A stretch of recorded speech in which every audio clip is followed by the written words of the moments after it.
تو تاریخ ہمیں بتاتی ہے کہ نبی کریم صلی اللہ علیہ وسلم پر جب یہ آیات نازل ہوئی تو اس وقت چند مٹھی بھر لوگوں کے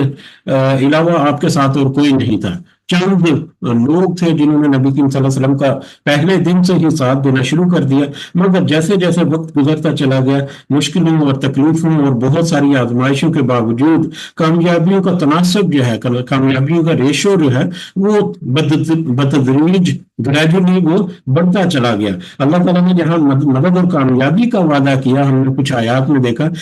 وہیں پر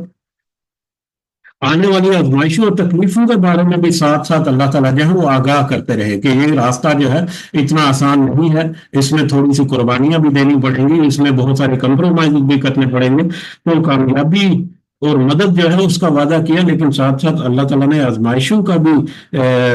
ساتھ وارننگ یا ساتھ ساتھ آگاہ کرتے رہے. اور مٹھی بھر لوگوں سے چلنے والی جو تحریک تھی وہ صرف 13 سال میں، صرف پہلے 13 سال میں وہ اس قدر مضبوط ہو گئی، یا اس قدر وہ جذبہ جو ہے اس میں بڑھ گیا کہ مدینہ میں ایک الگ ریاست کی بنیاد جو ہے وہ رکھ دی گئی. اور 16 17 سال یا 18 سالوں میں جب صلح حدیبیہ ہوا تو، اور اس کے بعد فتح مکہ یا اس سے پہلے کے دور یا اس ملتے جلتے دور میں، تو مسلمانوں نے اپنا جو طاقت یا لوہا جو ہے، طاقت کا لوہا جو ہے وہ منوا لیا. اور صرف 20 سال کے عرصے میں جو اس وقت کی جو طاقتیں تھیں وہ گھٹنوں پر آ گئی. 20 سال کے عرصے میں جو فتح مکہ بھی ہو گیا، اور یہ فتوحات کا سلسلہ جو ہے نہ صرف ارد گرد حجاز کے علاقوں میں پھیل گیا بلکہ اس حجاز سے باہر بھی یہ سلسلہ جو ہے وہ شروع ہو گیا. اور اس سے بھی کچھ ہی سالوں کے اندر اندر دنیا کا ایک اکثر حصہ جو ہے وہ مسلمانوں کی حکمرانی کے اندر تحت ہو گیا، اور وہاں پر اسلام کو بول بالا اور اسلام کا چرچا جو ہے وہ ہو گیا اس طرح سے. تو اللہ تعالیٰ نے جب یہ کہا کہ یقیناً آپ کا ہر آنے والا کل جو ہے وہ آپ کے آج سے یا آپ کے گزشتہ کل سے بہتر ہوگا، تو اس کو کس طرح سے اللہ تعالیٰ نے یہ حق جو ہے یا یہ سچ جو ہے اس کو ثابت کر دیا نبی کریم صلی اللہ علیہ وسلم کی زندگی کے اندر ہی، صرف اور صرف 20 سال کے قلیل عرصے میں. حالانکہ اتنی بڑی بڑی تحریکیں جو ہیں وہ صدیوں تک چلتی ہیں، کئی کئی سال تک تو ان کی پلاننگ جو ہے وہی سامنے نہیں آتی، لیکن یہاں پر صرف 20 سال کا عرصہ گزرا ہے کہ ایک شخص جو ہے صلی اللہ علیہ وسلم وہ کھڑے ہوئے، جب انہوں نے پکارا چند افراد نے ان کے ساتھ لبیک کہا، اور وہ پھر سلسلہ ایسا شروع ہوا کہ وہ پھر اپنے ساتھ پوری جو اس وقت کی جو شرک تھی اور پوری اس کے وقت کا ظلم اور ستم اور فسطائیت جو اس کو بہا کر لے گیا، اور وہاں پر امن و امان قائم ہو گیا، اسلام کو بول بالا جو ہے وہ جاری ہو گیا. تو یہ تو صرف دنیاوی کامیابی تھی جس کے بارے میں اللہ تعالیٰ نے کہا. روحانی اعتبار سے بھی اگر ہم کہیں تو اسلام کا پیغام جو ہے وہ بتدریج ایسا پھیلا کہ دنیاوی کامیابیوں کے ساتھ ساتھ اسلام کا دائرہ بھی وسیع طرح ہوتا چلا گیا، اور سرزمین حجاز صرف 20 22 سالوں میں پوری طرح سے روحانی اعتبار سے بھی اسلام کا قلعہ جو ہے وہ بن کر ہو گئی. اسی طرح سے اس کی اگلی آیت جو ہے وہ بھی اس میں ایک اضافی نقطہ یا اضافی پوائنٹ جو ہے وہ رکھتی ہے. وَلَسَوْفَ يُؤْتِيكَ رَبُّكَ فَتَرْضَىٰ، اور ضرور ان قریب دے گا آپ کو آپ کا رب، پس آپ راضی ہو جائیں گے. اور یہ تو آپ کا ہر آئندہ کل جو ہے وہ بہتر ہوگا آپ سے، آپ کے لیے. اور عنقریب اللہ تعالیٰ آپ کو اتنا نوازے گا کہ آپ اس سے راضی ہو جائیں گے. عنقریب اللہ تعالیٰ آپ کو اتنا نوازے گا کہ آپ اس سے راضی ہو جائیں گے. اس سے پہلے کچھ آیات جو ہیں وہ دیکھی تھی، جیسا کہ یہ سورۃ اللیل کی آخری آیت تھی جو وَلَسَوْفَ يَرْضَىٰ، کہ ضرور یا تو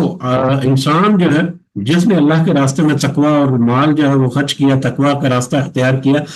ایک وقت آئے گا کہ وہ انسان اللہ سے راضی ہو جائے گا یا اللہ انسان سے راضی ہو جائے گا. لیکن وہ وقت جو ہے وہ وقت کو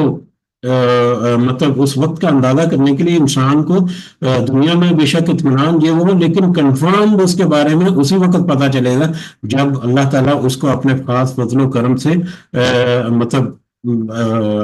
جہنم سے دور کریں گے اور جنت جو ہے اس میں اس کو داخل کر دیں گے. تو یقیناً وہ وقت جو ہے ہم سب پر آیا، اللہ تعالیٰ سے دعا ہے آمین. تو لیکن نبی کریم صلی اللہ علیہ وسلم کے میٹر میں یہاں پر اللہ تعالیٰ نے واضح طور پر کہہ دیا کہ عنقریب آپ کو اس قدر عطا فرمائے گا کہ آپ راضی ہو جائیں گے، آپ راضی ہو جائیں گے۔ نبی کریم صلی اللہ علیہ وسلم سے کہا کہ آپ اللہ سے راضی ہو جائیں گے، اس قدر اللہ تعالیٰ آپ کو نوازے گا۔ اور یقیناً یہ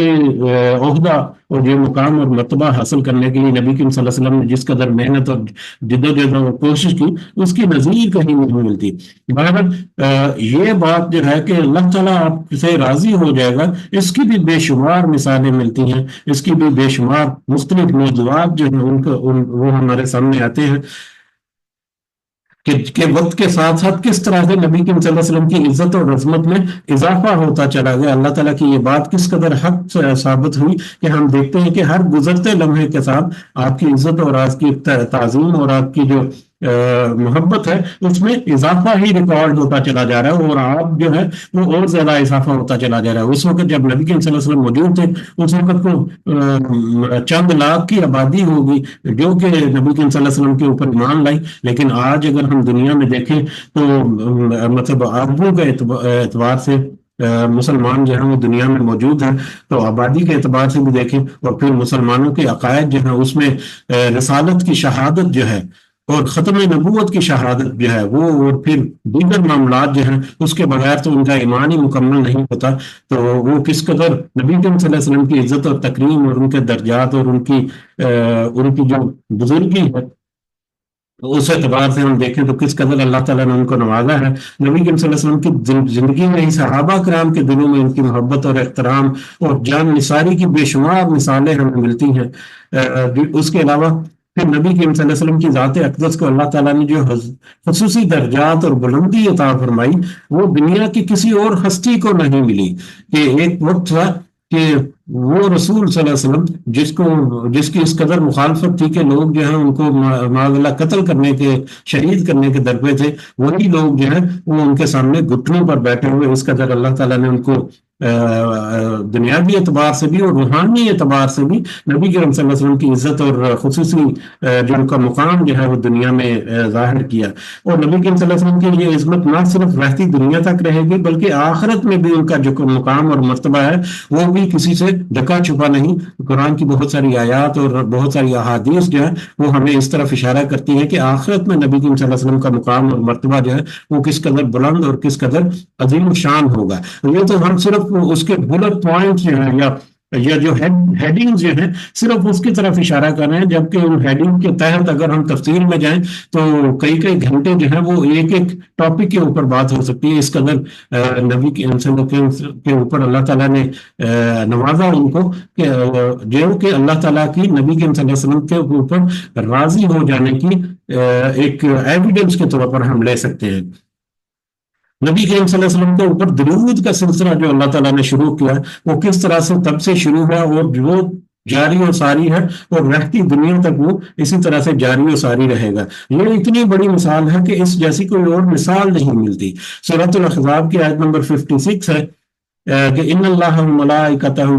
یصلون علی النبی یا ایھا الذین آمنوا صلوا علیہ وسلموا تسلیما، کہ بے شک اللہ اور اس کے فرشتے نبی کریم صلی اللہ علیہ وسلم پر درود بھیجتے ہیں، اے ایمان والو تم بھی ان پر درود اور خوب سلام بھیجا کرو۔ اللہم صلی علی محمد وعلی آل محمد، کہ یہ درود کا سلسلہ جو ہے جس طرح سے شروع ہوا، اس کے فضائل اور اس کی جو دیگر جو موضوعات ہیں اس سے جڑے ہوئے درود کے ساتھ جڑے ہوئے، ان کے اوپر اگر ہم بات کرنا شروع کریں تو کئی دن جو ہے وہ ہمارے صرف ہو سکتے ہیں۔ اور ایمان والوں کو بھی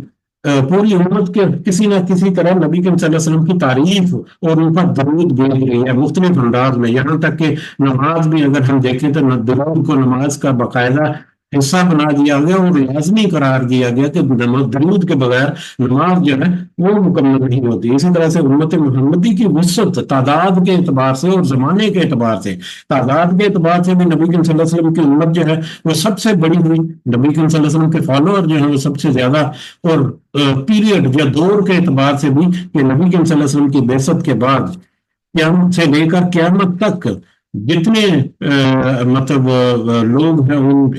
یہ امت جو ہے امت محمدی جو ہے صلی اللہ علیہ وسلم وہ اسی طرح سے قائم رہے گی۔ اذان میں دیکھیں اگر تو نبی کریم صلی اللہ علیہ وسلم کا نام اور ان کی رسالت کی گواہی جو ہے وہ اذان میں اس کے الفاظ جو ہے دہرائے جاتے ہیں، اور پوری روئے زمین پر کوئی ایسا لمحہ نہیں جب اذان کی آواز جو ہے وہ نہ گونج رہی ہو، یا نبی کریم صلی اللہ علیہ وسلم کا نام اور ان کی رسالت کی گواہی جو ہے وہ پوری ہوئے زمین پر ہر وقت جو ہے وہ جاری و ساری کر دی، یہ بھی اللہ تعالیٰ کی ایک خوشنودی یا اللہ تعالیٰ کی کا راضی ہو جانا جو ہے نبی کریم صلی اللہ علیہ وسلم کے اوپر، اس کی ایک مثال یا اس کی ایک ایویڈنس کے طور پر ہم اس کو تذکرہ کر سکتے ہیں۔ نبی کریم صلی اللہ علیہ وسلم کی روحانی شخصیت جہاں مسلمانوں کے لیے مشعل راہ ہے، وہیں ان کی ریاسی اور معاشی اور معاشرتی معاملات میں ان کی جو اصلاحات ہیں، کس طرح سے انہوں نے معاشرتی اصلاحات کی، کس طرح سے انہوں نے ریاستی سطح پر کچھ جو معاملات جو ہیں ان کو لے کر چلے، حکومت کیسے کرنی ہے، حکمرانی کیسے کرنی ہے، اپنے گھر بار والے جو ہے ان کے ساتھ کس طرح سے رویہ رکھنا ہے، اور معاشرے میں دیگر جو معاملات ہیں، کاروبار کے ہیں یا لین دین کے ہیں یا دیگر، ان میں جو رہنمائیاں جو نبی کریم صلی اللہ علیہ وسلم کی طرف سے ملتی ہیں، وہ نہ صرف مسلمانوں کے لیے بلکہ نان مسلم جو ہیں وہ بھی اس کو انڈورس کرتے ہیں کہ اس سے بہتر پالیسی اور اس سے بہتر جو ہے انصاف کے ساتھ جو معاملات کو لے کر چلنا ہے، وہ اس سے بہتر کہیں اور پر نہیں ملتا، کسی اور دین میں، کسی اور دنیا کے قانون میں نہیں ملتا۔ تو یہ لوگ چاہے مسلم ہے چاہے نان مسلم ہے، وہ اس بات کو انڈورس کرتے ہیں، اس بات کو وہ اچھی طرح سے مانتے ہیں اور اکنالج کرنے پر مجبور ہیں کہ دنیا کے جتنے قانون یا جتنے اس کے علاوہ ہیں، ان میں کہیں نہ کوئی کجی خامی یہ وہ رہ جاتی ہے، لیکن جو بہترین طریقہ جو جاری کیا وہ نبی کریم صلی اللہ علیہ وسلم نے جاری کیا، اور نبی کریم صلی اللہ علیہ وسلم نے اللہ تعالیٰ کی ہدایات کے مطابق، اور آج رہتی دنیا تک وہ اسی طرح سے نبی کریم صلی اللہ علیہ وسلم کی تعریف جو ہے وہ اس کا باعث بنتا رہے گا۔ اس کے علاوہ آج بھی اگر دیکھیں تو دنیا کی سب سے زیادہ متاثر کن شخصیات کا اگر ذکر کریں تو اس میں بھی نبی کریم صلی اللہ علیہ وسلم کے نامی جو ہے وہ ایک سر فہرست جو ہے وہ نظر آتا ہے۔ تو یہ بھی اللہ تعالیٰ کی طرف سے ایک عطا تھی، اللہ تعالیٰ کی طرف سے ایک عطا تھی نبی کریم صلی اللہ علیہ وسلم کو، کہ اللہ تعالیٰ اس قدر نبی کریم صلی اللہ علیہ وسلم کے اوپر راضی ہوا تو دنیا میں بھی سارے اس طرح کے معاملات اور آخرت میں بھی اسی طرح سے نبی کریم صلی اللہ علیہ وسلم کا مقام اور مرتبہ جو ہے وہ بلند ہوگا۔ اور اگر آخرت کے بارے میں بھی اگر ہم بات کریں تو قیامت کے روز انہیں مقام محمود پر فائز کیا جائے گا، ایک ایسا مقام جہاں پر ان کی حمد کی جائے گی، ان کی تعریف جو ہے وہ کی جائے گی، اور علماء کہتے ہیں کہ یہ مقام جو ہے شفاعت کبریٰ کا مقام ہے، جہاں سے نبی کریم صلی اللہ علیہ وسلم دوسرے لوگوں کے لیے یا دوسری مخلوقات کے لیے اللہ تعالیٰ سے سفارش کریں گے۔ تو یہ کس قدر ایک بڑا مرتبہ اور مقام جو ہے قیامت کے دن بھی نبی کریم صلی اللہ علیہ وسلم کو اللہ تعالیٰ کی طرف سے ملے گا، جس کا اللہ تعالیٰ نے وعدہ کیا، اور یقیناً وہ مل چکا، اللہ تعالیٰ کی طرف سے لکھا جا چکا، اس کا مطلب ہے کہ وہ اسی طرح سے حق ثابت ہو گیا۔ اور قیامت کے دن پھر نبی کریم صلی اللہ علیہ وسلم کو حوض کوثر جو ہے وہ بھی عطا کیا جائے گا، وہ بھی ایک بڑا ایک الگ سے رتبہ ہے نبی کریم صلی اللہ علیہ وسلم کا، جنت میں سب سے اعلیٰ مقام اور درجہ جو ہے وہ بھی نبی کریم صلی اللہ علیہ وسلم کو اسی طرح سے عطا کیا جائے گا۔ اور غرض یہ ہے کہ نبی کریم صلی اللہ علیہ وسلم کے اوپر اللہ تعالیٰ کی جو اطاعات ہیں وہ اس قدر وسیع ہیں کہ ان کے اوپر بات کرنا جو ہے وہ ہمارے لیے مطلب ممکن نہیں کہ کئی دن اگر ہم اس کے اوپر بحث کرتے رہیں یا بات چیت کرتے رہیں تو یہ سارے موضوعات ہیں یہ مکمل نہیں ہونے دیتے۔ تو یہ اللہ تعالیٰ کی یہ آیت جو ہے وَلَسَوْفَ يُؤْتِيكَ رَبُّكَ فَتَرْضَىٰ، اور ضرور قریب دے گا آپ کو آپ کا رب ایسا اتنا کہ آپ راضی ہو جائیں گے، کہ کس طرح سے اللہ تعالیٰ نے دنیا میں بھی اور آخرت میں بھی، مالی اعتبار سے بھی، روحانی اعتبار سے بھی، عزت و تکریم کے اعتبار سے بھی، درجات کی بلندی کے اعتبار سے بھی اللہ تعالیٰ نے نبی کریم صلی اللہ علیہ وسلم کو اس قدر عطا کیا کہ وہ مطلب اپنی جو اللہ تعالیٰ کی راضی ہو جانا نبی کریم صلی اللہ علیہ وسلم کا، اس کے ایویڈنس کے طور پر آج ہمارے سامنے ہے۔ اللہم صلی علی محمد وعلی آل محمد۔ تو یہ آیات جو ہے، یہ تو ابھی جو تذکرہ کیا یہ تو صرف بلٹ پوائنٹس سے، صرف ہیڈنگ سے، اس کی ہر جو ہیڈنگ ہے اس کے اندر موضوعات کو اگر ہم تفصیل سے ڈسکس کریں تو اندازہ کریں کہ کس قدر یہ وسیع ایک ٹاپک جو ہے وہ بنتا ہے۔ بہرحال اس طرح اس کے بعد پھر اگلی آیات میں کچھ اللہ تعالیٰ کی طرف سے جو احسانات تھے نبی صلی اللہ علیہ وسلم کے اوپر، ان کا بڑی محبت کے ساتھ اللہ تعالیٰ نے تذکرہ کیا۔ الم یجدک یتیما فآویٰ، کیا نہیں آپ نے پایا آپ کو یتیم تو اس نے یعنی اللہ نے آپ کو جگہ دی، یا اللہ نے آپ کو پناہ دی۔ آپ جب اس دنیا میں تشریف لائے تو اس وقت آپ یتیم کی حیثیت سے اس دنیا میں آئے، لیکن اللہ تعالیٰ نے دیکھو کہ کس طرح سے، دیکھو اللہ تعالیٰ کہہ رہے ہیں کہ کس طرح سے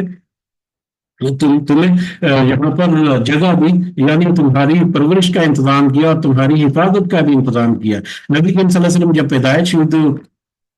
نبی کریم صلی اللہ علیہ وسلم کی پیدائش سے پہلے ہی ان کے والد گرامی جو ہے وہ وفات پا چکے تھے، تو لہٰذا پہلے جو 6 سال ہیں وہ ان کی والدہ ماجدہ جو ہے انہوں نے ان کی پرورش کی، لیکن 6 سال کی عمر میں ان کی والدہ ماجدہ جو ہے وہ بھی اس دنیا سے رخصت ہو گئی، تو اس کے بعد ان کے دادا جو ہے عبد المطلب انہوں نے ان کی پرورش کا ذمہ لیا، لیکن 2 سال بعد یعنی نبی کریم صلی اللہ علیہ وسلم کی 8 سال کی عمر تھی جب ان کے دادا جو ہے وہ بھی وفات پا گئے، تو اس کے بعد پھر ان کے چچا ابو طالب جو ہے وہ ان کے زیر سایہ رہے، ان کی حفاظت میں رہے، اور تقریباً 50 سال کی عمر تھی جب نبی کریم صلی اللہ علیہ وسلم کے جب ابو طالب جو ہے نبی کریم صلی اللہ علیہ وسلم کے چچا وہ بھی اس دنیا سے رخصت ہو گئے۔ اب وہ ایمان لے کر آئے یا نہیں لے کر آئے، اس کے بارے میں بہت سارے ایک مختلف موضوع بھی ہیں اور مختلف رائے بھی ہیں، لیکن ظاہری طور پر تو وہ ایمان نہیں لے کر آئے تھے، واللہ عالم بالصواب کہ حقیقت میں کیا معاملہ تھا، لیکن ہم اس کے اوپر زیادہ بات نہیں کرتے۔ لیکن اس کے باوجود ابو طالب کے جس قدر احسانات ہیں نبی کریم صلی اللہ علیہ وسلم کے اوپر کہ اپنی ایک شدید مخالفت کے باوجود ابو طالب نے نبی کریم صلی اللہ علیہ وسلم کا اپنے آخری وقت تک ساتھ نہ چھوڑا، اور وہ ڈھال کے طور پر کھڑے رہے دوسرے ایون کی اپنے بھائیوں کے سامنے۔ ابو طالب جو ہے وہ اپنے بھائیوں کے سامنے نبی کریم صلی اللہ علیہ وسلم کی حفاظت کرنے کے لیے ڈھال کے طور پر کھڑے رہے۔ تو اس طرح سے نبی کریم صلی اللہ علیہ وسلم کی حفاظت جو ہے مادی اعتبار سے بات کر رہے ہیں کہ کس طرح سے اس کا سلسلہ یا اس کا انتظام جو ہے اللہ تعالیٰ نے کیا، تو یہ اس کی طرف اللہ تعالیٰ کا اشارہ بڑی محبت کے ساتھ کہ اگر آپ اپنی زندگی میں دیکھیں کہ آپ جب پیدا ہوئے تھے تو یتیم تھے، تو کس طرح سے اللہ تعالیٰ نے آپ کی کفالت اور آپ کی پرورش اور آپ کی حفاظت جو ہے اس کا ذریعہ جو ہے اس کے مختلف ذرائع جو ہے وہ آپ کو بنائے۔ وہ وجدک ضالا فہدی، اور پایا آپ کو ناواقف راہ، تو اس میں راہ بھی دکھا دی۔ وہ وجدک، اور پایا اس میں اللہ نے آپ کو پایا ضالا، ناواقف راہ، فہدا، تو اس نے راستہ دکھایا۔ یہ ضالن جو ہے یہ زلال سے ہے، زلال کے بہت سارے مختلف معنی جو ہے وہ ہمیں ملتے ہیں، اس میں ایک معنی جو ہے وہ گمراہی کا بھی ہے، اس کا ایک معنی جو ہے وہ غفلت کا بھی ہے، تو اس طرح کے بہت سارے معنی ملتے ہیں۔ لیکن نبی کریم صلی اللہ علیہ وسلم کی جو ہسٹری ہے یا تاریخ ہے، نبی کریم صلی اللہ علیہ وسلم کے اوپر نبوت یا رسالت ظاہر ہونے سے پہلے شروع کے پہلے 40 سال یا جوانی کے پہلے جو 20-25 سال ان کے بچپن کے بعد سے لے کر تو جب وہ بالغ ہوئے اور 40 سال کی عمر تک پہنچنے تک نبی کریم صلی اللہ علیہ وسلم کا رویہ، جو نبی کریم صلی اللہ علیہ وسلم کا معاملات جو تھے روزمرہ کے، ان کی جو ہمیں روایات یا ان کے بارے میں ہمیں جو تفصیل جو ہسٹری جو ہمیں ملتی ہے اس کے مطابق نبی کریم صلی اللہ علیہ وسلم نے یہ جو بت پرستی وغیرہ تھی یا اس طرح کے جتنے عقائد اور نظریات تھے ان سے بالکل وہ عاری تھے، ان سے بالکل وہ باغی تھے، کسی بھی قسم کی کوئی ایسی ان کی سرگرمی نہیں تھی، نہ ہی کوئی انوالومنٹ تھی، نہ ہی ان کی طرف کوئی توجہ تھی۔ تو نبوت سے پہلے نبی کریم صلی اللہ علیہ وسلم کی ہستی اور ان کی اللہ کی ہستی اور اس کی وحدانیت کے قائل ضرور تھے۔ اب مشرکین جو ہے ان کے دلوں میں بھی اللہ کی تعارف جو ہے وہ موجود تھا، کئی دفعہ پہلے ذکر ہوا، لیکن وہ اس کا اظہار نہیں کرتے تھے، بلکہ اس کے اوپر غلبہ پایا ہوا تھا شیطانی جو عقائد ہیں انہوں نے۔ اب نبی کریم صلی اللہ علیہ وسلم جو ہے وہ اس حقیقت کو، اللہ تعالیٰ کی وحدانیت کی حقیقت جو ہے اس کو اچھی طرح سے پہچانتے تھے اور اس کے پوری طرح سے قائل تھے۔ یہی وجہ ہے کہ انہوں نے کبھی اس طرح کے کسی معاملے میں نہ شرکت کی، نہ ہی انڈورس کیا اور نہ ہی اس کی طرف وہ مائل ہوئے۔ اور اس کے علاوہ عادات کے اعتبار سے بھی، اپنی اخلاقی قدروں کے اعتبار سے بھی وہ حق اور ساچ کے ساتھ رہتے، صادق اور امین قرار پائے 40 سال کی عمر تک پہنچنے تک اپنے پورے علاقے میں، پوری بستی میں، پورے شہر میں صادق اور امین کا ٹائٹل ان کو ملا کہ ان سے زیادہ سچا اور ان سے زیادہ امانت دار کوئی اور شخص نہیں تھا۔ تو اپنی اخلاقی اعتبار سے بھی دیکھیں تو وہ کس قدر مطلب وہ ایک با اخلاق اور با کردار شخصیت تھی۔ جیسا کہ سورہ شورا کی آیت نمبر 52 ہے، جس میں اللہ تعالیٰ نے فرمایا کہ تم نہ جانتے تھے، نبی کریم صلی اللہ علیہ وسلم کے بارے میں فرمایا کہ آپ نہ جانتے تھے کہ کتاب کیا ہوتی ہے اور نہ ہی ایمان کی آپ کو کوئی خبر تھی۔ یعنی نبوت کے اظہار سے پہلے، نبوت کے ظہور ہونے سے پہلے آپ کو نہ تو آپ کو کسی کتاب کا علم تھا اور نہ ہی آپ کو ایمان کی کوئی خبر تھی، یعنی وہ کس طرح سے اللہ کی عبادت کرنی ہے، کس طرح سے اللہ کا قرب حاصل کرنا ہے، کس طرح سے اللہ تعالیٰ کی ہدایات کون سی ہے، کیا اللہ تعالیٰ کے احکامات ہیں، کیا کیا حدود و قیود ہیں جن کے اوپر کاربند ہونا چاہیے۔ دین ابراہیمی جو ہے وہ تو اس وقت موجود تھا، لیکن اس کی بگڑی ہوئی شکلیں تھیں، وہ بالکل ایک حساب سے معدوم ہو چکا تھا۔ تو اس کے خد و خال کیا ہے، بہت واضح طور پر وہ نبی کریم صلی اللہ علیہ وسلم کے بارے میں اللہ تعالیٰ نے سورۃ شورى میں بھی اور دوسری اور آیات میں بھی کہ وہ آپ کے اوپر بہت زیادہ واضح نہیں تھے، لیکن اللہ تعالیٰ نے آپ کو آپ کا جو اس دور تھا وہ دور تھا جس میں آپ ان چیزوں سے ناواقف تھے، ان چیزوں کے بارے میں پوری طرح سے آگاہ نہیں تھے، فہدا، تو اس نے آپ کو راستہ دکھایا، اس نے آپ کو ہدایت دی، اس نے آپ کو رہنمائی کی، اس نے آپ کو نصیحت دی وحی کے ذریعے سے، الہام کے ذریعے سے، جو پھر نہ صرف آپ نے خود وصول کر کے اس کے اوپر خود عمل درآمد شروع کیا، بلکہ اپنے صحابہ کو بھی وہ پیغام جو ہے پہنچایا، اور صحابہ جو ہے انہوں نے بھی اس کے اوپر عمل درآمد شروع کیا، اور پھر یہ سلسلہ جو کس طرح سے آگے بڑھا اور کس طرح سے ایک بڑی قوت کے طور پر سامنے آ گیا۔ تو یہ بھی اللہ تعالیٰ کی اللہ تعالیٰ کا ایک احسان جو ہے اس کا ذکر کیا بڑی خوبصورتی کے ساتھ، محبت کے ساتھ، کہ آپ تو ان چیزوں کو خوب اچھی طرح سے نہیں جانتے تھے، بلکہ ان چیزوں کے متلاشی تھے، آپ تو ہدایت اور حق جو ہے اس کو تلاش کر رہے تھے، اس کے لیے آپ سرگرداں تھے کہ کہیں سے مجھے پتا چلے کہ حقیقت کیا ہے، اللہ تعالیٰ کی عبادت جو ہے وہ کیسے کرنی ہے، دیگر احکامات کیا ہیں۔ تو ہم نے تو آپ کے اوپر ساری چیزیں واضح کی اور آپ کو ایک واضح طور پر راستہ دکھا دیا کہ یہ حق کا راستہ ہے، اس راستے پر آپ کو چلنا ہے، اور آپ کے ساتھیوں کو بھی اسی راستے پر لے کر آپ کو چلنا ہے۔ تو وَوَجَدَكَ ضَالًّا فَهَدَىٰ، اور پایا آپ کو ناواقف راہ۔ اس اعتبار سے یہ ترجمہ جو ہے وہ بہت پرفیکٹ ہے، اکثر ترجمے جو ہے وہ اسی طرح سے ہمیں ملتے ہیں۔ تو ہم نے آپ کو راہ ہدایت سے یا صراط مستقیم سے ناواقف پایا، تو ہم نے آپ کو اس راستے کی طرف رہنمائی آپ کی۔ وہ واجد کا، اور پایا آپ کو عائلاً تنگ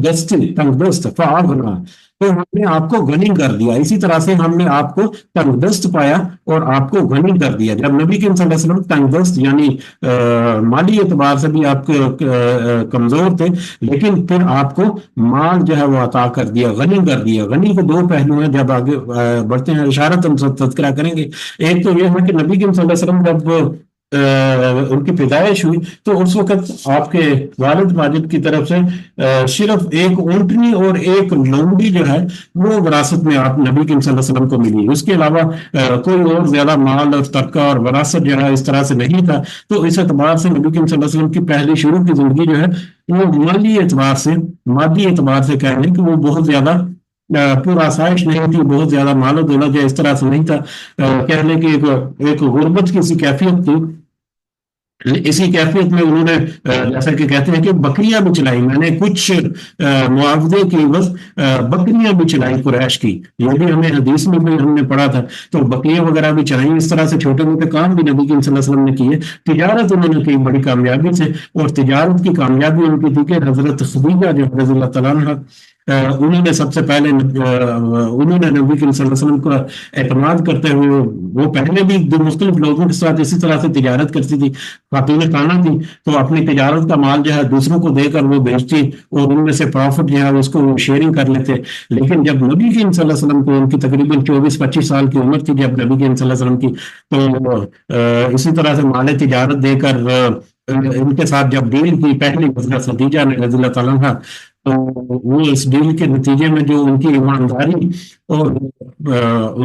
جو پرافٹ کا لیول تھا وہ بھی بہت سا، اور ان کی ایمانداری جو ہے وہ اس سے بھی بدرجہ زیادہ بڑی ہوئی تھی، کوئی کمپیریزن نہیں تھا پہلے جو لوگوں کے ساتھ ڈیل کیا اس کے مقابلے میں نبی کریم صلی اللہ علیہ وسلم کے ساتھ ڈیل کرنے کا، تو جس کے نتیجے میں وہ اس قدر متاثر ہوئے کہ انہوں نے نکاح کا پیغام جو ہے نبی کریم صلی اللہ علیہ وسلم کو بھیج دیا، حالانکہ وہ عمر میں بھی نبی کریم صلی اللہ علیہ وسلم سے تقریباً 15 سال بڑی تھی۔ نبی کریم صلی اللہ علیہ وسلم نے وہ نکاح جو ہے وہ نکاح کا پیغام جو ہے اس کو قبول کیا، اور پھر ان کا نکاح جو ہوا، اور پھر حضرت خدیجہ نے اپنی سارا مال و دولت جو ہے وہ اس طرح سے نبی کریم صلی اللہ علیہ وسلم کو گفٹ کر دیا، ہدیہ کر دیا۔ اس طرح سے نبی کریم صلی اللہ علیہ وسلم کے پاس بھی مال آ گیا، لیکن اس مال آنے کے باوجود یہاں پر ہے فَأَغْنَى، تو اس نے غنی کر دیا آپ کو. غنی کا ایک براہ راست معنی تو یہ ہے کہ مالدار کر دیا، بڑا مال و دولت آ گیا. تو اب اگر اس اعتبار سے بھی دیکھیں تو نبی کریم صلی اللہ علیہ وسلم کے پاس مال و دولت آیا، بہت وسیع مقدار میں آیا، جس کو انہوں نے خرچ بھی کیا اللہ کے راستے میں. لیکن غنی کا ایک دوسرا مطلب جو ہے وہ یہ بھی ہے کہ بے پرواہ کر دیے. بے پرواہ یعنی جتنا ہے اسی کے اوپر اکتفا کر دیا، اور اس سے زیادہ کہ حرص اور لالچ جو ہے وہ انہوں نے چھوڑ دی. اب اغنا جو ہے اس کو اگر دیکھیں ہم نبی کریم صلی اللہ علیہ وسلم کا زہد اور تقویٰ، کہ وہ اگر چاہتے ہیں تو دنیا میں جس طرح سے ان کو عزت اور شہرت اور مقام اور مرتبہ ملا تھا، وہ دنیا میں بڑے بڑے محلات بنا سکتے تھے، دنیا میں بڑے بڑے وہ پرآسائش زندگی گزار سکتے تھے، مال و دولت اکٹھی کر سکتے تھے، اپنی افرادی قوت اپنے ساتھ وی آئی پی پروٹوکول رکھ سکتے تھے، اپنی حفاظت کے لیے بڑا ایک لشکر بنا سکتے تھے، اور مطلب سیکورٹی کے لیے سارا کچھ. لیکن نبی کریم صلی اللہ علیہ وسلم نے ویسا کچھ نہیں کیا، بلکہ الٹا ان کی حالت یہ تھی، اس قدر ایک بڑی شخصیت اور بڑی ایک درجہ اور رتبہ ہونے کے باوجود ان کی کیفیت ایسی تھی کہ حضرت عائشہ رضی اللہ تعالیٰ عنہا کہتی ہیں، اور بھی بہت ساری احادیث ہمیں پتہ چلتی ہیں، کہ کئی کئی مہینے تک صرف دو کالی چیزوں کے اوپر ہمارا گزارا ہوتا تھا، ایک پانی اور ایک کھجور. اور کھجور بھی ایسی نہیں کہ ٹوکریاں بھری پڑی ہیں، کھجور بھی بقدر اس کے کہ چند کھجور جس سے وہ صبح کا ناشتہ کرتے ہیں، اور وہی شام تک جو ہے وہ چلتا، اور اگلے دن ایک دو کھجوریں جو ہے ان کے ساتھ ان کا گزارا ہوتا. تو اس طرح سے ان کی زندگی جو ہے انہوں نے اپنی زہد اور تقویٰ جو ہے، زہد اور تقویٰ والی زندگی جو ہے اس کو اختیار کیا، اور دنیا کے مال و دولت جو ہے انہوں نے اس کو ٹھکرا دیا یا چھوڑ دیا، یا اس کی زیادہ طلب جو ہے وہ نہیں کی، زیادہ حرص اور لالچ جو ہے وہ نہیں کی. تو اغنا کا ایک دوسرا پہلو ہے وہ یہ بھی ہے کہ وسائل تو ہیں، چاہے تو بہت کچھ ہے، لیکن ان سے وہ بے پرواہ ہے، اس کو بالکل چھوڑ دیا، اس کی زیادہ لالچ طمع حرص یہ وہ اس کو بالکل اس سے عاری ہو گئے، اور اپنی دوسری جو پرائرٹیز ہیں ان کی طرف زیادہ فوکس رہا آپ کا. تو یہ آیت جو ہے مختلف اعتبار سے بھی ہمیں بہت سارے موضوع جو ہے ہمارے اوپر کھولتی ہے، اور یقیناً نبی کریم صلی اللہ علیہ وسلم کا اسوہ جو ہے وہ ہمارے لیے مشعل راہ ہونی چاہیے، کہ ہم بھی اسی طرح سے اسی راستے کے مطابق اپنے معاملات جو ہے ان کو بہتر کریں یا درست کریں یا ان کی اصلاح کریں. بہرحال وہ وجدک عائلا فاغنی، اور پایا آپ کو تنگدست تو اس نے آپ کو غنی کر دیا، کہ کس طرح سے آپ کو مال و دولت بھی دیا، اور مال و دولت سے آپ کو غنی بھی کر دیا. آپ کے پاس جو مال و دولت آئی آپ نے دوسروں کے اوپر خرچ کر دی، لیکن کوئی نفع نقصان کا نہیں سوچا. مال و دولت حاصل کرنے کے لیے آپ نے کوئی اس طرح سے نہیں کی، بلکہ وہ ایک سیکنڈری چیز بن گئی آپ کے لیے، تو آپ کو اس سے غنی کر دیا. فَأَمَّا الْيَتِيمَ، آپ یہ کچھ احسانات نبی کریم صلی اللہ علیہ وسلم کے اوپر کیا احسانات تذکرہ کیے، کہ سب سے پہلے تو آپ کو یتیم پایا، پھر آپ کو آپ کی پرورش کی، آپ کی حفاظت کی، آپ کو ناواقف راہ پایا تو آپ کو ہدایت کا راستہ جو ہے وہ دکھا دیا، اور پھر آپ کو تندرست پایا اور آپ کو غنی کر دیا اللہ تعالیٰ نے. یہ تین جو ہے وہ اللہ تعالیٰ نے یہاں پر ان کے اوپر انعامات کیے. اور اس کے بعد پھر کہا فَأَمَّا الْيَتِيمَ فَلَا تَقْهَرْ، پس رہا یتیم تو نہ آپ سختی کیجئے، کیونکہ آپ کو پہلے یتیم کا تذکرہ ہوا تو آپ بھی اس دنیا میں یتیم پیدا کیے گئے تھے، یتیم آئے تھے. تو اس طرح اس لیے جب آپ کے پاس کوئی یتیم آئے یا کوئی یتیم آپ پائیں تو اس کے ساتھ آپ سختی نہ کیجیے گا، اس کے اوپر بڑی رحمت اور شفقت رکھیے گا. یتیموں کے بارے میں ہمیں پتا ہے کہ اس وقت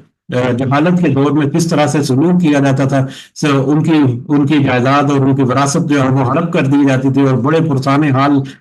کوئی پرسان حال نہیں ہوتا تھا. بہت ساری اس کے بارے میں تفصیل کچھ حد تک ہم پڑھ بھی چکے ہیں، اور آئندہ آنے والی آیات میں صورتوں میں بھی ہم جب یہ موضوع آئے گا تو اس میں دیکھیں گے وقت کی مناسبت سے. بہرحال اس وقت یتیم کے بارے میں کیا کیا معاملات تھے، اور کس قدر سے یتیم جو ہے وہ رول جاتا تھا ایک اعتبار سے کہہ رہے ہیں. لیکن اسلام نے کس طرح سے یتیموں کی کفالت اور یتیموں کے ساتھ کے اوپر سر دست شفقت رکھنے کا، کہ نبی کریم صلی اللہ علیہ وسلم نے فرمایا کہ جس نے یتیم کی پرورش کی وہ جنت میں قیامت کے دن میرے ساتھ جنت میں اس طرح سے ہوگا جیسے کہ یہ دو انگلیاں، ہاتھ کی دو انگلیوں کی طرف اشارہ کر کے انہوں نے کہا، اس طرح کی اور بہت ساری احادیث. تو نبی کریم صلی اللہ علیہ وسلم کو اللہ تعالیٰ نے ہدایت یہ رہنمائی دی کہ آپ یتیم کے اوپر سختی نہ کیجیے گا. وَأَمَّا السَّائِلَ فَلَا تَنْهَرْ، اور رہا سوال کرنے والا تو آپ مت جھڑکیے گا اسے. سوال کرنے والے کو بھی اب مت گر کیا گیا. اب سوال کرنے والا سوال کرنا جو ہے وہ دو طرح کے اس کے معنی ہو سکتے ہیں, دو پہلو یا دو مختلف چیزیں جو ہو سکتی ہیں. ایک تو سوال کرنا ہوتا ہے مدد کرنا, سائل سوالی جو ہے وہ آپ کے در پر آتا ہے, بھکاری جو ہے جیسے وہ سوال کرتا ہے, یا کسی کے لیے کسی کے آگے مدد کے لیے اس کو پکارنا یا اس کے ریکویسٹ کرنا. ایک تو سوال کرنا یہ ہوتا ہے, اور دوسرا سوال کرنا ہوتا ہے آن کوئی کوشچن پوچھنا, کوئی انفارمیشن لینے کے لیے یا کوئی معلومات اکٹھی کرنے کے لیے یا مزید وضاحت طلب کرنے کے لیے سوال جو اب جو ہوتے ہیں وہ ہے. تو ان دونوں اعتبار سے اگر دیکھیں تو پیچھے جو گزر چکی آیات کے آپ ناواقف راہ تھے, اللہ تعالیٰ نے آپ کو ہدایت کا راستہ دکھایا. یعنی اگر آپ کے پاس کوئی سوال کرے اس رہنمائی اور اس ہدایت کے راستے کی طرف, تو آپ اس کی رہنمائی کریں. دین کے بارے میں, اسلام کے بارے میں کوئی سوال کریں تو آپ اس کی رہنمائی کریں, آپ اس کی پوری اس کی مدد کریں, اس کی اصلاح کرنے کے لیے, اس کو سوال کا جواب دینے کے لیے. یعنی دینی اعتبار سے کوئی اگر تو آپ سے رہنمائی چاہے تو آپ اس کی رہنمائی کریں. اور دوسرا پہلو جو ہے کہ مدد طلب کرنے کے اعتبار سے تو وہ بھی ہے کہ وَوَجَدَكَ عَائِلًا فَأَغْنَىٰ, تو آپ کو تنگ دست پایا تو اللہ تعالیٰ نے آپ کو غنی کر دیا. تو اس اعتبار سے بھی جس طرح آپ مالدار نہیں تھے لیکن اللہ تعالیٰ نے آپ کو مال عطا کیا, آپ کو ایک رتبہ عطا کیا, اسی طرح سے اگر آپ کے پاس کچھ سوالی آ جائے مدد حاصل کرنے کے لیے, مدد مانگنے کے لیے کوئی سوال کرے آپ سے, تو آپ اس کی مدد جہاں تک ممکن ہو آپ کر دیا کریں. تو نبی کریم صلی اللہ علیہ وسلم بھی ایسی مدد کرتے تھے کہ جس کی مثالیں جو ہے پوری دنیا رہتی دنیا تک کوئی نہیں دے سکتا, کہ اپنے پاس ان کے لیے کچھ کھانے پینے کے لیے نہیں ہے, صرف کالی دو چیزوں کے اوپر گزارا ہے, لیکن جو بھی مال ان کا حصہ جو ہے ان کے مال غنیمت سے یا مطلب دوسرے طریقے سے بھی مال ان کے حصے میں آتا تھا, جنگوں سے حاصل کیا گیا, وہ بھی وہ دوسروں کے اوپر اسی طرح سے تقسیم کر دیتے تھے. وہ اپنے پاس جو ہے وہ کچھ نہیں رکھتے تھے. تو یہ بھی ہدایت اللہ تعالیٰ کی طرف سے کہ جب آپ کے اوپر تنگ دستی کا زمانہ تھا تو آپ کے اوپر اللہ تعالیٰ نے رحمت کی, شفقت کی اور آپ کو غنی کر دیا. تو آپ کے سامنے بھی اگر کوئی ہاتھ سوال کرے تو آپ اس کے لیے بھی رحمت اور شفقت کے جذبات کے ساتھ جہاں تک ممکن ہو اس کی مدد کیا کریں. اور یہ ساری ہدایات ہمارے لیے بھی اسی طرح سے یقیناً ان کی رہنمائی جو نبی کریم صلی اللہ علیہ وسلم کی کا اسوہ جو ہے وہ ہمارے لیے اسی طرح سے رہنمائی کا باعث ہے. وَأَمَّا بِنِعْمَتِ رَبِّكَ فَحَدِّثْ, تو جو نعمت آپ کے رب کی ہے تو بیان کیجئے, اور جو نعمت آپ کے رب کی اللہ تعالیٰ نے آپ کو عطا کی آپ کے رب نے, تو اس نعمت کا تذکرہ کیجئے, اس نعمت کو بیان کیجئے. تو اللہ تعالیٰ کی نعمتوں کا تذکرہ کرنا جو ہے یہ بھی ایک بڑا اہم ایک حصہ ہے نبی کریم صلی اللہ علیہ وسلم کا, اور آج ہماری زندگی کا بھی ہونا چاہیے کہ نبی کریم صلی اللہ علیہ وسلم جو ہے وہ کس قدر اللہ تعالیٰ کی تمہید کرتے تھے, اللہ تعالیٰ کی تعریف کرتے تھے, اس کی بزرگی اور اس کا ذکر جو ہے مختلف انداز سے کرتے رہتے تھے. کہ ہم تو سوچ بھی نہیں سکتے کہ وہ کس قدر اللہ تعالیٰ کا ذکر کرتے تھے اور اللہ تعالیٰ کا شکر کرتے تھے, اور ہر وقت وہ اللہ تعالیٰ کے اذکار میں ہی ان کے دن رات جو ہے وہ گزرتے تھے.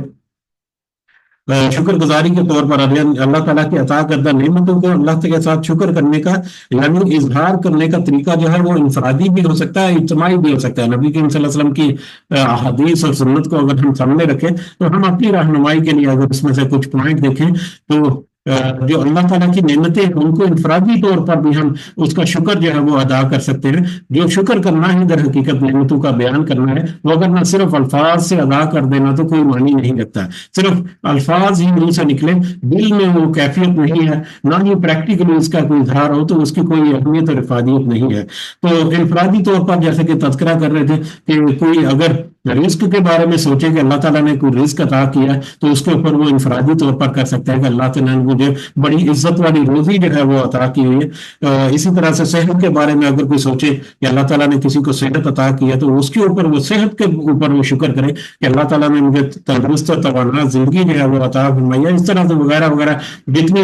جو نعمت اللہ تعالیٰ کی آپ کے سامنے آیا, جس کا تذکرہ جو آپ کے ذہن میں آئے یا چلتے پھرتے آپ محسوس کریں کہ یہ تو بڑا اللہ کا انعام ہے میرے اوپر، تو آپ اس کے اوپر اللہ تعالیٰ کا شکر ادا کریں، اللہ تعالیٰ کے سامنے اس کو ظاہر کریں، اس کا اظہار کریں کہ یا اللہ تو نے میرے اوپر یہ نعمت کی، یہ تیرا شکر ہے۔ اور شکر ادا کرنے کا طریقہ جو ہے وہ یہ ہے کہ اس کے عاجزی جو ہے وہ اختیار کی جائے۔ اسی طرح سے اجتماعی طور پر بھی کہ اللہ نے ہمیں بڑے اچھے حال میں رکھا ہوا ہے، ایک مجموعی صورتحال کہ رہن سہن اچھا ہے، صحت بھی اچھی ہے، کاروبار یا رزق جو ہے وہ بھی اچھا ہے، اولاد جو ہے وہ بھی ملی ہوئی ہے، تو اللہ تعالیٰ کے بڑے احسانات ہیں ہمارے اوپر۔ تو اس طرح سے اجتماعی حیثیت سے بھی اللہ تعالیٰ کی نعمتیں جو ہیں ان کا ان کو ظاہر کر کے، ان کا تذکرہ کر کے اللہ تعالیٰ کا شکر جو ہے وہ ادا کیا جا سکتا ہے، یا اللہ تعالیٰ کا کہ ہم جو ہے اس کی تعریف جو ہے وہ جو ہے وہ ادا کی جا سکتی ہے۔ تو جو آپ کو نعمت آپ کے رب نے عطا کی، تو آپ اس نعمت کا تذکرہ کیجیے، اس کا اظہار کیجیے۔ اسی طرح سے اس کے بارے میں علماء لکھتے ہیں کہ دوسروں کو ان نعمتوں کا شکر ادا کرنے کی ترغیب دینا اور ان کی اصلاح کرنے کی کوشش کرنا، یہ بھی بمانی اس کے ہے کہ اللہ تعالیٰ نے جو نعمتیں آپ کو دی ہیں اس کا اظہار کرتے رہیے، کہ اللہ تعالیٰ نے یہ ایک نعمت جو ہے اگر کسی کو توفیق دی ہے کہ دوسروں کی اصلاح کرے، تو یہ بھی اللہ تعالیٰ کی نعمت ہے۔ تو دوسروں کی اصلاح کرنے کی کوشش اور اس ترغیب دلانا ان کو، اس طریقے سے بھی اللہ تعالیٰ جو ہے وہ مطلب اللہ تعالیٰ کی نعمت کا شکر جو ہے وہ ادا کیا جا سکتا ہے۔ تو بہرحال یہ یہاں تک ہمارا یہ آج کا جو سبق ہے وہ مکمل ہوا۔ بہت ساری اس میں وسعت کے ساتھ موضوعات ہیں۔ اللہ تعالیٰ سے دعا ہے کہ ان سب میں ہماری خاص رہنمائی کر کے ہمیں نصیحت جو ہے وہ ہمارے دلوں میں اتارے، اس کے مطابق ہمیں اپنی اصلاح کرنے کی توفیق عطا فرمائے۔ آمین یا رب العالمین، وما علینا الا البلاغ المبین۔ جی، سورہ مبارکہ تو چھوٹی سی تھی لیکن وقت تھوڑا سا اوپر ہو گیا۔ امید ہے کہ اللہ تعالیٰ ضرور ہماری یہ کوشش اور ہمارا یہ وقت جو ہے اس کو وہ ضرور قبول کرے گا۔ اللہ تعالیٰ سے دعا ہے کہ ہماری اس کوشش کے بدلے میں ہمیں اس دنیا میں ایسی نصیحت عطا کر کے ہم اپنی اصلاح کر سکیں، تیرے جو نعمتیں ہیں ان کا شکر گزار ہمیں اللہ تعالیٰ بنا دے، اور پھر اس شکر گزاری کے ساتھ ساتھ اللہ تعالیٰ میں یہ بھی توفیق دے کہ ہم دوسروں کے اوپر بھی اسی طرح سے احسان کریں، اور پھر آخرت کے لیے بھی اس دنیا کی زندگی میں کچھ کما سکیں۔ آمین یا رب العالمین، وما علینا الا البلاغ المبین۔ جی، وقت کی کمی کی وجہ سے اجازت چاہتے ہیں، انشاءاللہ سب کو دعاؤں میں ضرور یاد رکھیں۔ اللہ تعالیٰ ہمارا حامی و ناصر ہو، ہمارے جتنے معاملات ہیں اللہ تعالیٰ ان میں خاص مدد اور رہنمائی کرے۔ ہمارے والدین جو اس دنیا میں حیات ہیں اللہ تعالیٰ انہیں صحت سے بھرپور زندگی عطا فرمائے، اور جو اس دنیا سے گزر گئے ہمارے والدین اور دیگر مومنین اور مومنات، اللہ تعالیٰ سب کو جنت الفردوس میں اعلیٰ مقام عطا فرمائے۔ رب ارحمہما کما ربیانی صغیرا، رب ارحمہما کما ربیانی صغیرا، رب ارحمہما کما ربیانی صغیرا، ربنا آتنا في الدنيا حسنة وفي الآخرة حسنة وقنا عذاب النار، ربنا ظلمنا أنفسنا وإن لم تغفر لنا وترحمنا لنكونن من الخاسرين، ربنا تقبل منا إنك أنت السميع العليم وتب علينا إنك أنت التواب الرحيم، سبحان ربك رب العزة عما يصفون وسلام على المرسلين والحمد لله رب العالمين، سبحانك اللهم وبحمدك أشهد أن لا إله إلا أنت أستغفرك وأتوب إليك، جزاكم الله خيرا كثيرا، السلام عليكم ورحمة الله وبركاته۔